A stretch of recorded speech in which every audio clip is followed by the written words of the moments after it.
nós celebramos todos os dias a Páscoa do Senhor. Mas, de maneira especial, ao olharmos para Êxodo capítulo 12, vemos o Senhor instituindo sobre o seu povo uma festa. No Antigo Testamento, o povo de Israel celebrava a Páscoa do Senhor. Quando Deus levantou Moisés para libertar o povo de Israel da escravidão do Egito, Deus então envia 10 pragas. E a 10ª praga seria uma praga que traria sobre o Egito a morte de todo primogênito. No entanto, naquele dia, Deus provê ao seu povo um caminho de salvação.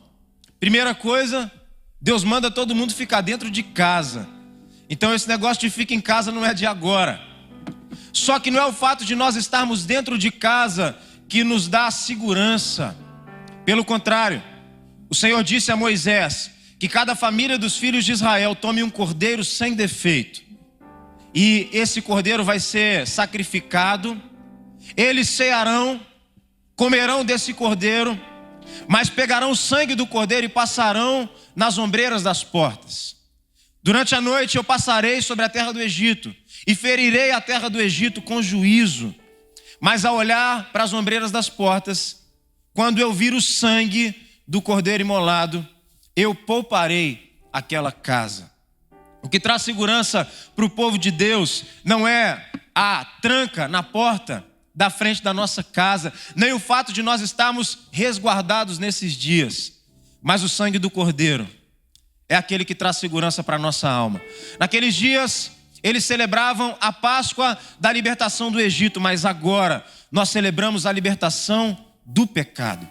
A crucificação do Senhor Jesus e a sua ressurreição dentre os mortos é para nós a celebração de que nós agora estamos libertos do império do pecado.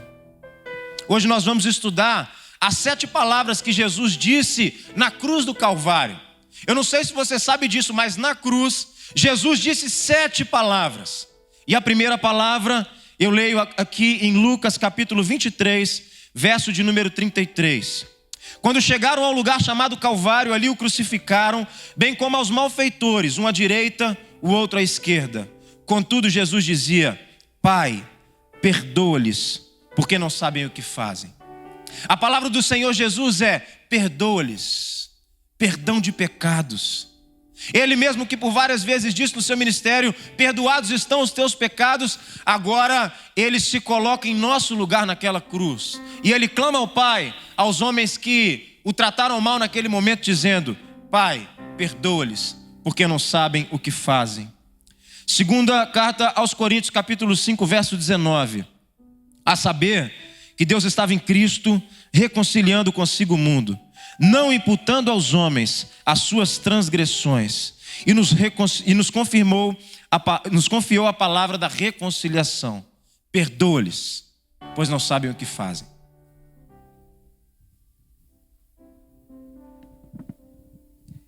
E ainda, lembrando as 7 palavras de nosso Senhor Jesus na cruz, eu quero chamar você para ler aqui, em Lucas 23, 43, e diz assim: E o Senhor Jesus lhe respondeu: em verdade te digo, que hoje estarás comigo no paraíso. Estas também foram uma das 7 palavras que o Senhor Jesus proferiu naquela cruz. O Senhor Jesus estava crucificado entre 2 ladrões, um à direita e outro à esquerda. Um dos ladrões não creu no Senhor e inclusive blasfemava até a hora da sua morte. Mas o outro ladrão, ali ao lado do Salvador e ao lado de um blasfemo, clamou ao Senhor Jesus: Senhor Jesus, lembra-te de mim quando entrares no seu reino. E então foi aí que o Senhor Jesus proferiu essas palavras. Que palavras, que doces palavras, que maravilhosas palavras. O Senhor Jesus disse àquele ladrão: hoje mesmo estarás comigo no paraíso. Meus queridos irmãos, o nosso Senhor Jesus, até na hora da sua morte, no momento de sua maior dor, da sua agonia profunda, não deixou de olhar para o pecador, para aquele que estava precisando e clamando por um socorro naquele momento. Portanto, você pode agora clamar por socorro. Aquele ladrão viu que toda a sua vida pregressa no crime, nos roubos, não lhe conferiu nenhuma vitória e nenhum favor. Pelo contrário, aquele ladrão estava agora à beira da morte e ele não sabia o que seria dali para frente, mas o Salvador estava ao lado dele. O Senhor Jesus estava ali ao lado dele, da mesma maneira que está do seu lado. E aquele homem clamou a plenos pulmões: Senhor Jesus, lembra-te de mim. Nosso Senhor Jesus, até na hora da sua morte, ali na sua cruz, pregava, salvava e remia. Ele quer salvar você também. Ele quer alcançar a sua vida também. Aquele ladrão não podia mais erguer a sua mão e dizer: eis-me aqui, Senhor, eu quero receber ao Senhor como meu Salvador, porque aquele ladrão estava pregado na cruz. As suas mãos estavam pregadas ali, mas ele tinha voz. Ele ainda tinha voz e ele clamou ao Senhor. Meu querido irmão, minha irmã, talvez você esteja passando por alguma aflição tão grande que você já não tem mais nem forças para caminhar e nem para erguer mais as suas mãos ou fazer nada. Mas se você ainda está respirando, se há fôlego de vida em seus pulmões, clame ao Senhor. Ele não vai te rejeitar. O próprio Senhor Jesus disse que todo aquele que o Pai me dá, esse virá a mim. E o que vem a mim, de maneira alguma o lançarei fora. Aquele ladrão foi ao Senhor Jesus, e o Senhor Jesus o acolheu. As palavras do Senhor que diz: hoje mesmo estarás comigo no paraíso, são palavras muito preciosas. Estar com o Senhor Jesus é a melhor coisa. Estar com o Senhor Jesus é a glória das glórias. Estar com o Senhor Jesus é a maior bênção, a maior de todas as bênçãos que nós podemos receber. Estar com o Senhor. Eu sei que nessa terra nós passamos momentos de aflições e talvez você esteja enfrentando agora, mas olhe para o Senhor Jesus, clame a Ele. É dia de salvação. O Senhor Jesus não vai te rejeitar. O Senhor Jesus não vai deixar de te ouvir. Ele está aí na sua casa agora e Ele está chamando você para isso, para esse momento em que Ele quer te salvar, Ele quer te abençoar para a glória do nome dEle. Entrega a sua vida ao Senhor hoje. Não deixa passar hoje não, nós não sabemos amanhã. É hoje, é agora o momento de nós consertarmos a nossa vida com o Senhor. Que Ele te abençoe. A terceira palavra de Jesus na cruz se encontra no capítulo 19, versículo 26 e 27 do Evangelho de João, e diz assim: mulher, eis aí o teu filho, filho, eis aí a tua mãe. Com estas 10 palavras, o Senhor Jesus aprova e reconhece 3 ministérios. Jesus reconhece o ministério de Maria, Jesus reconhece o ministério de João e Jesus reconhece o ministério de mãe. Isso mesmo, o ministério de mãe, que é descrito e relatado por Paulo em 1 Timóteo, capítulo 2, versículo 15. Quando Jesus reconhece o ministério de Maria, é porque quando ele fala: mulher, eis aí o teu filho, quando fala de Maria, nós estamos falando de uma mulher que todas as menções que temos a respeito dela na Bíblia são relatos de ações positivas. As informações que temos de Maria revelam uma mulher extraordinária, uma mulher firme, forte, decidida, corajosa, humilde, serva, uma mulher observadora, obediente, perseverante. Quando olhamos para a história de Maria e percebemos que Jesus, ao expressar a sua última palavra, a última palavra que Jesus dirige a uma pessoa, Ele dirige essa palavra a Maria e Ele dirige essa palavra a João. As últimas palavras de Jesus dirigidas às pessoas foram a Maria e a João. Ele reconhece o valor daquela mulher. A mulher que o acompanhou durante toda a sua vida, que o acompanhou durante todo o seu ministério. A mulher que estava ao seu lado no seu primeiro milagre, e que ele também a chama de mulher. Mulher, que tenho eu contigo? Uma mulher que estava em pé, firme. Todos os relatos que temos na Bíblia e dos livros históricos dizem que Maria estava firme diante de Jesus naquela cruz. Não há relato de Maria chorando, desesperada. Ela estava ali firme ao lado de Jesus. E ela ouve então as palavras de Jesus: mulher, eis aí o meu filho. É como se Jesus estivesse dizendo: mulher, você cuidou de mim, você me acolheu no seu ventre, você cuidou de mim em seus braços, e agora eu quero cuidar de você. Eu quero cuidar de você, entregando você nas mãos de alguém que pode cuidar muito bem de você. Quando Jesus fala com João: filho, eis aí a tua mãe, ele chama João de filho. Ele reconhece aquele apóstolo, o apóstolo amado, um apóstolo diferente, um apóstolo próximo. Ele reconhece todo o trabalho, todo o esforço, toda a dedicação. Enquanto vários fugiram diante das ameaças, João permanece diante da cruz. E ele está ali ao lado da mãe, ele está ali ao lado de Jesus, e ele permanece firme. E Jesus percebe que João é um homem que está à altura de receber essa missão, que é a missão de cuidar de Maria. É um homem que está à altura de cuidar da sua mãe.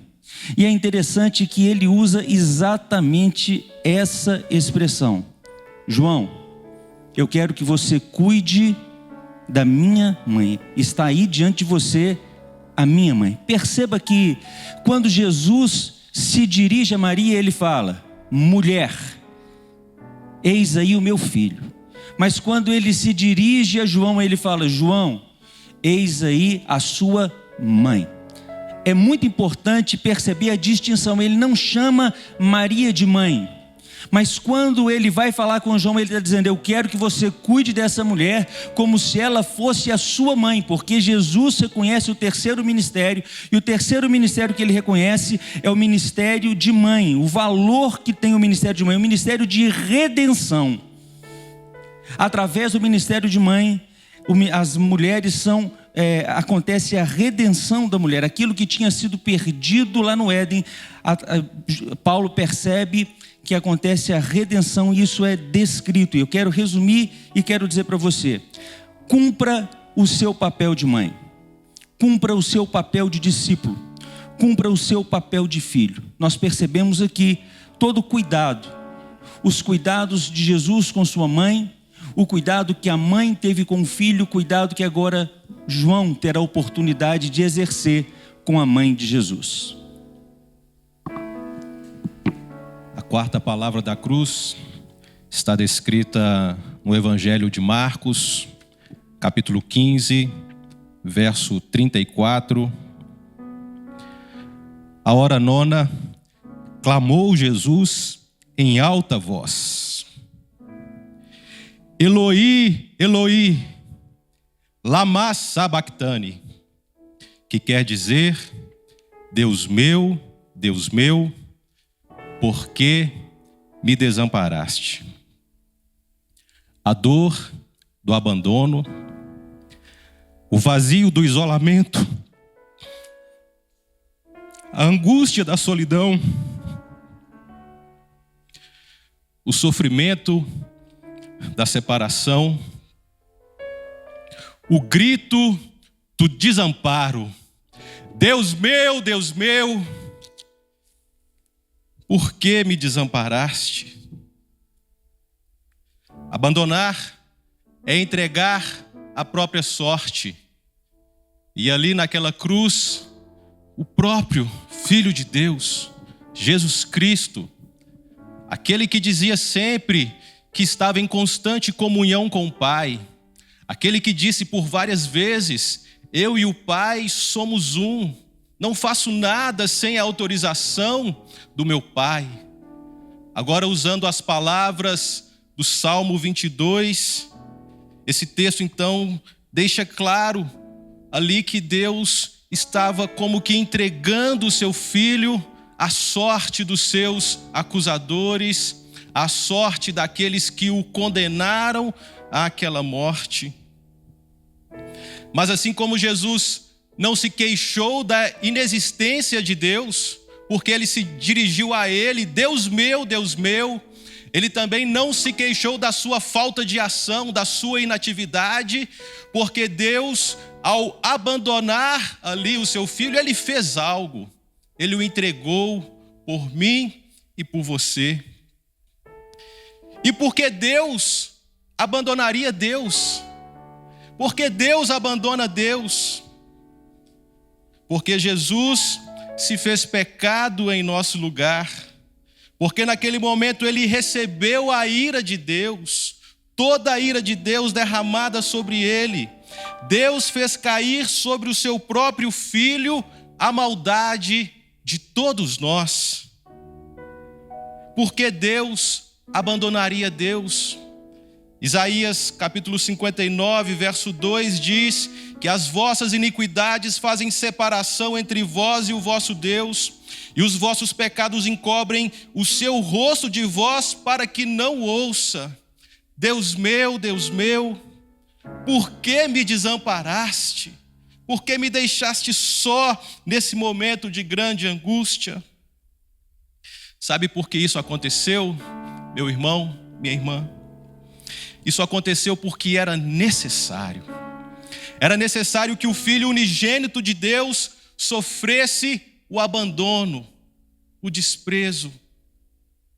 Era necessário para que hoje eu e você pudéssemos dizer com toda a nossa força, talvez com aquele mesmo grito que Jesus disse naquela cruz, por causa do abandono que Cristo sofreu na cruz, eu e você podemos dizer hoje: Deus meu, obrigado porque nunca me desamparas.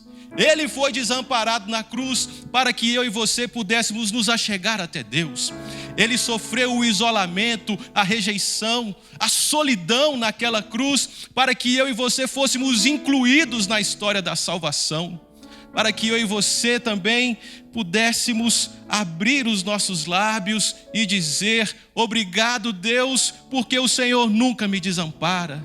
Então você que talvez está sofrendo solidão, você que está vivendo dias de isolamento, saiba que Deus nunca te desampara. Hebreus capítulo 13, verso 5, a parte final do versículo diz: de maneira alguma te deixarei, nunca jamais te abandonarei. Isso só pode ser uma verdade para as nossas vidas, porque Jesus foi abandonado naquela cruz, porque Ele sofreu a solidão plena, Ele sofreu o castigo de Deus, para que eu e você hoje pudéssemos confiar e crer. Talvez também nas palavras do Salmo 27, verso 10, porque se o meu pai e a minha mãe me desampararem, o Senhor me acolherá. Ele foi desamparado para que eu e você pudéssemos ser acolhidos, para que eu e você pudéssemos ser abraçados pelo Pai. O Filho unigênito de Deus naquela cruz sofreu a dor do desamparo para que eu e você pudéssemos sentir a presença de Deus hoje. E é por isso que o Senhor Jesus, ao entregar a sua missão para a igreja, ao chamar o seu povo para ir por todas as nações, anunciar o evangelho, pregar as boas novas, fazer discípulos, batizar, ao final dessa missão, ele diz para todos nós: e eis que eu estou convosco todos os dias até a consumação dos séculos. Aleluia! Louvado seja o nome do nosso Senhor Jesus. Foi sim desamparado, clamou, gritou: Deus meu, por que me desamparastes? Para que eu e você pudéssemos andar constantemente na presença desse Deus precioso, que é o Deus Emanuel, o Deus conosco a cada dia. Ele não te desampara jamais, Ele nunca vai te desamparar, porque Ele foi desamparado em nosso lugar. Que o Senhor Jesus seja este Deus presente a cada dia com você. Amém. Tenho sede.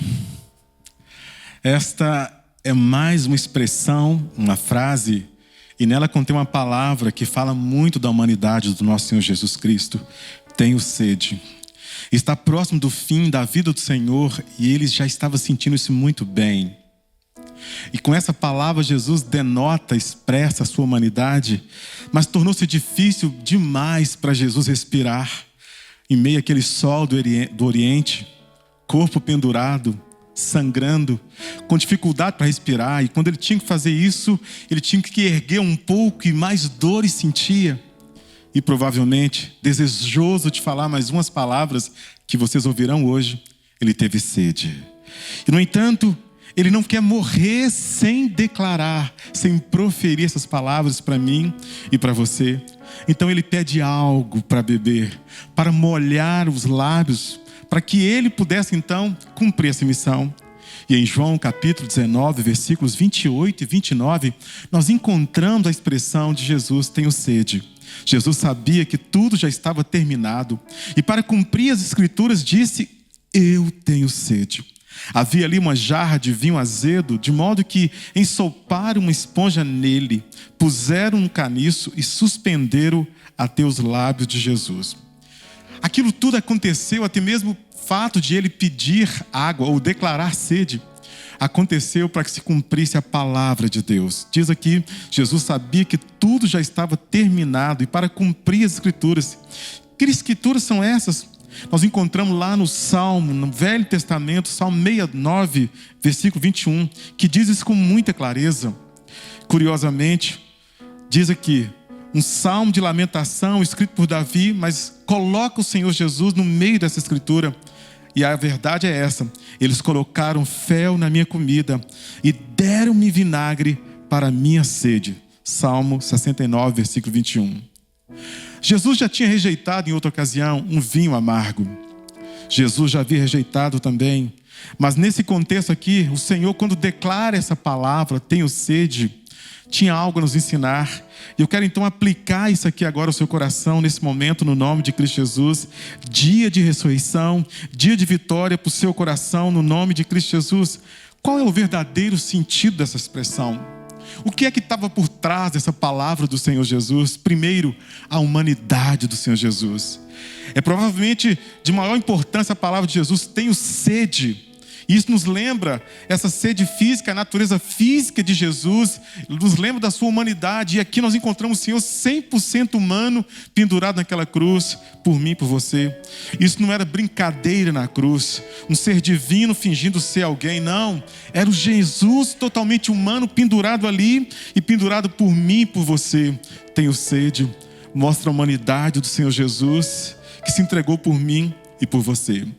A segunda verdade por trás dessa frase é a consciência que Jesus tinha das Escrituras. Tenho sede nos lembra o amplo conhecimento que o Senhor tinha das Escrituras. E ele não só conhecia, mas ele queria ver o cumprimento das Escrituras naquele exato momento. E curiosamente, como eu falei há pouco, o Salmo 69, versículo 21, mas também Isaías 53, versículo 12, diz assim: e ele derramou sua vida até a morte, e foi contado com os transgressores, pois ele levou o pecado de muitos, e fez intercessão pelos transgressores. Ele sabia bem, se referia ali a várias vezes. A ação de Jesus para pedir uma bebida é deliberadamente motivada pelo seu conhecimento das Escrituras e pela determinação de cumpri-la. Ele sabia que no Velho Testamento tinha relato a respeito daquilo, mas tinha um terceiro objetivo. E o terceiro objetivo é muito curioso para mim e para você. Por que Jesus então declara e pede e diz que tem sede? A determinação de Jesus em completar a sua tarefa. Jesus sabia que para que ele cumprisse a sua tarefa até o fim, era necessário que ele dissesse: tenho sede. Por quê? Era preciso que ele fosse fortalecido e aliviasse a garganta, para que ele pudesse gritar suas palavras finais na cruz, que vocês ouvirão já já.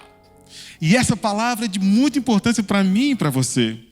Portanto, nesse momento tão especial, tão singular, quando nós ouvimos essas palavras, e você ouviu agora a quinta, tenho sede, que o Senhor Jesus Cristo possa saciar a sua sede. E Ele é aquele que tem poder para saciar a nossa sede. E aquele que crer nele, diz a Bíblia Sagrada, que do seu interior vai sair um rio e um rio de água viva. Que Deus te abençoe. Que Deus te use para dessedentar a sede das pessoas por meio da palavra de Deus, no nome dele. Amém. E nós temos aqui agora a sexta palavra da cruz.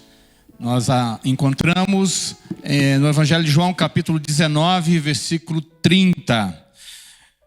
Quando Jesus tomou o vinagre, disse: está consumado.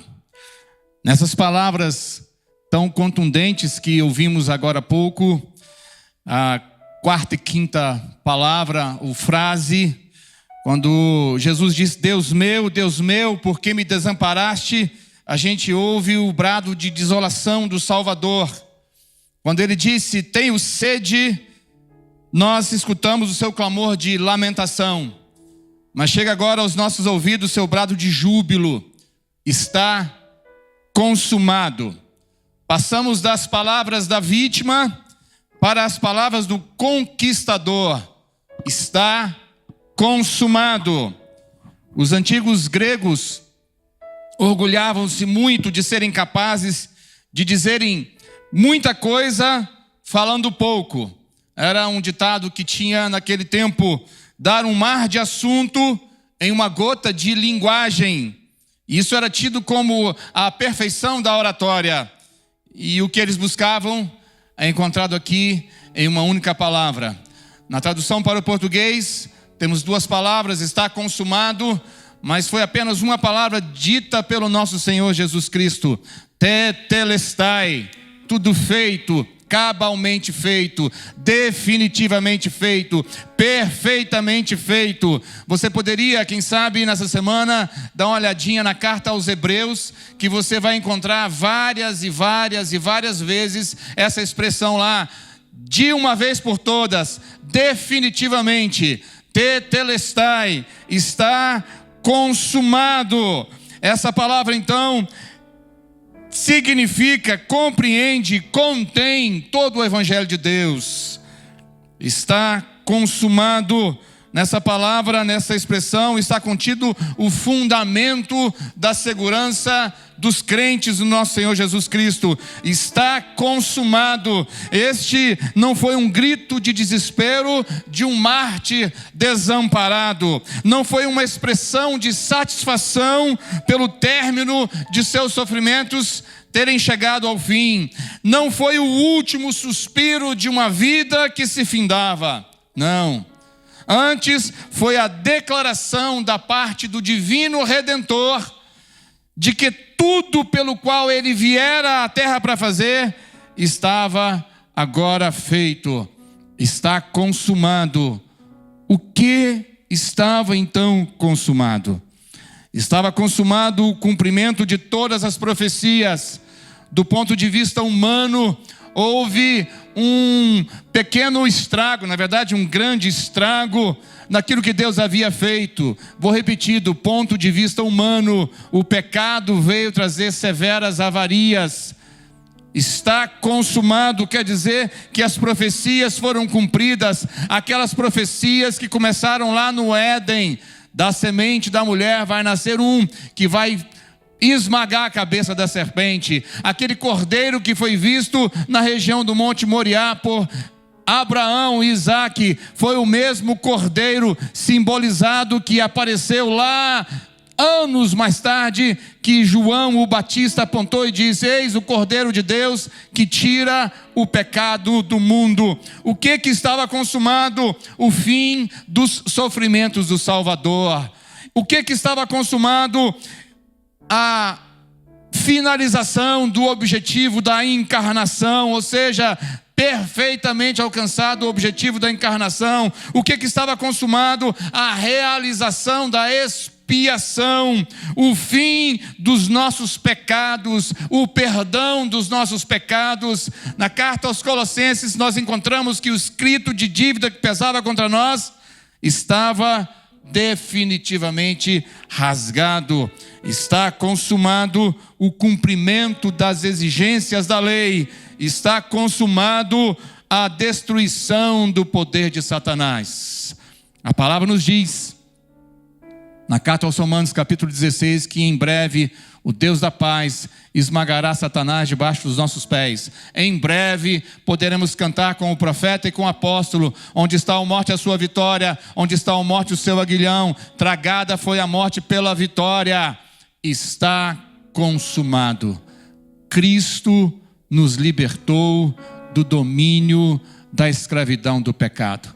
Cristo é a solução para todas as nossas desgraças.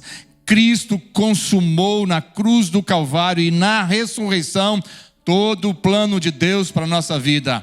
Que você, nessa manhã gloriosa, nesse início de tarde, possa se apropriar dessa grande verdade. Cristo cumpriu cabalmente aquilo que Deus havia prometido. Bênçãos preciosas sobre a sua vida continuem sendo derramadas. E caminhamos para a 7ª palavra de Jesus na cruz, que está registrada em Lucas 23, verso 46. Então, Jesus clamou em alta voz: Pai, nas tuas mãos entrego o meu espírito. Essas palavras de Jesus foram palavras de oração, registrado no Salmo de número 31, versículo 5. É uma oração que as mães judias ensinavam aos seus filhos, a primeira oração, para que quando eles pudessem ir dormir, falassem essas palavras: nas tuas mãos entrego o meu espírito. A diferença é que Jesus, ao dizer essa palavra, ele coloca maior significado, ele coloca maior intimidade, porque ele usa a expressão Pai. Ele diz: Pai, nas tuas mãos eu entrego o meu espírito. Então, em seguida, o versículo vai dizer que ele suspirou e ele expirou. E de fato ele morreu. Mas antes de morrer, ele entregou o seu espírito a Deus. Jesus morreu como quem dorme nos braços do seu Pai. E diz essa oração preciosa na presença de Deus: eu e você podemos morrer da mesma maneira, com a mesma segurança, com a mesma certeza. O dia que expirarmos, se a nossa vida estiver em Deus, nós podemos, por meio de Jesus Cristo, dizer: Pai, recebe o meu espírito. Pai, descanso agora. Pai, que o Senhor me acolha em nome de Jesus. Jesus termina sua missão com fidelidade e com total entrega. A palavra do Senhor em Filipenses diz que ele foi obediente, e ele foi obediente até a morte de cruz. Ele veio para realizar uma missão e ele foi fiel a essa missão. Em João capítulo 6, alguns gregos vêm encontrar com Jesus como que com uma proposta de fazê-lo rei e fazer com que ele tivesse vida longa. Só que ele, no mesmo momento, ele diz: se o grão de trigo cair na terra e permanecer vivo, ele fica só. Mas se o grão de trigo cair na terra e morrer, ele produz muito fruto. Então ele diz: Pai, está angustiada a minha alma, mas o que direi? Pai, livra-me dessa hora. Ele diz: não, foi precisamente para essa hora que eu vim. Jesus nem por um momento desistiu da missão que ele tinha, e no momento de maior angústia ele diz: Senhor, se for possível, passe de mim este cálice, contudo, seja feita a tua vontade. E assim ele cumpriu a vontade de Deus, morreu em nosso lugar e se entregou completamente nas mãos, nos braços, aos cuidados daquele que cuidou dele e pelo seu espírito o ressuscitou. Você ouviu 7 palavras, e nessas 7 palavras, 7 mensagens. Existe mensagem de perdão para você, mensagem de salvação, mensagem de cuidado e acolhimento, mensagem de amparo. Enquanto Cristo disse: Deus meu, por que me desamparaste? Você pode dizer: eu estou amparado porque Jesus morreu no meu lugar. Há amparo para você, aqui nessa mensagem existe esperança para você. A sua alma pode ser dessedentada. Quando Jesus diz, eu tenho sede, existe saciedade para você. Aqui tem vitória. A morte não é mais uma inimiga tão poderosa assim, porque em Cristo nós vencemos a morte. Em Cristo a morte foi derrotada. E por fim, podemos ter a plena certeza, o dia que nos encontrarmos com o Senhor, ou o dia que chegar o momento da gente expirar, nós estaremos nos braços do Pai.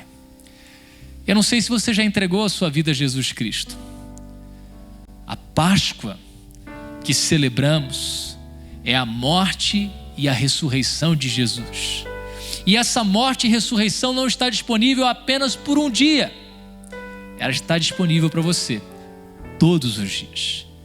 Nessa hora, se você desejar entregar a sua vida a Cristo Jesus, você pode escrever aí nos nossos comentários.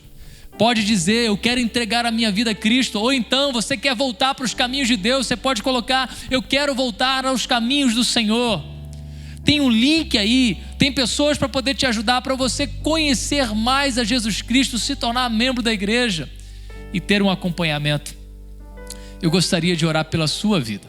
Onde você estiver, assistindo esse vídeo agora ao vivo conosco, ou assistindo esse vídeo um tempo depois, um tempo de oração, para que você descanse sua alma nas mãos de Deus. Senhor, o Senhor conhece cada um que assiste, participa desse culto junto conosco agora. E eu oro, Deus, para que o Senhor encha a nossa alma da Tua presença. Que nessas 7 palavras de Cristo a gente venha encontrar paz para o nosso coração, salvação para a nossa vida e plena convicção, certeza de que em Ti nós estamos muito bem guardados. Te louvamos por Jesus Cristo, que nos dá perdão de todos os nossos pecados e nos liga ao Senhor. Abençoe esse que entrega a sua vida ao Senhor Jesus Cristo. Dê para ele uma nova vida. Dê para ele a transformação necessária. Em nome de Jesus que oramos. Amém e amém. Deus abençoe sua vida. Ô, gente boa, muito obrigado que você esteve aqui conosco nesse canal maravilhoso, o YouTube da Oitava. Ó, já se inscreveu? Então inscreva-se agora e eu quero lhe convidar para dar uma olhada geral aí, você vai ter coisa exponencial para edificar a sua vida. Um abraço, gente boa! Deus contigo em todo lugar!